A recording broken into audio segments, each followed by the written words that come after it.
दोस्तों आप लोग पोस्टर देखकर तो समझ ही गए होंगे कि खेसारी लाल यादव जी के बारे में इस वीडियो के माध्यम से क्या बताने जा रहे हैं।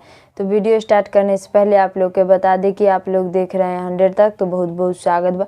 अगर आप लोग अभी तक 100 तक चैनल को सब्सक्राइब नहीं किए हैं तो नीचे के लाल बटन दबाकर चैनल सब्सक्राइब कर दीजिए और साथ ही साथ वीडियो को लाइक कर दीजिए। चलिए अब वीडियो को स्टार्ट करते हैं। अब आप लोग को बता दी कि खेसारी लाल यादव जी के बहुत ही बवाल वीडियो आज सुबह 7 बजे सारेगामा हम भोजपुरी यूट्यूब चैनल पर रिलीज़ किया गया था। आज सुबह 7 बजे खेसारी लाल यादव जी के बहुत ही बवाल वीडियो सारेगामा हम भोजपुरी यूट्यूब चैनल पर रिलीज़ किया गया था, जो कि वीडियो के नाम बा दो घुट भोजपुरी।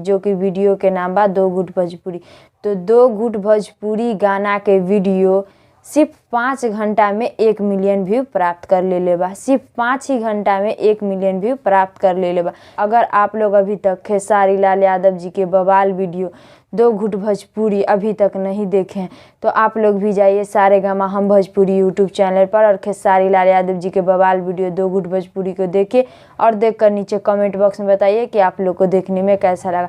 जिन दर्शक लोग अभी तक खेसारी लाल यादव जी के बवाल वीडियो दो घुट भोजपुरी के वीडियो देख ले बानी, उन दर्शक लोग भी नीचे कमेंट बॉक्स में बताइए कि आप लोग को देखने में कैसा लगा।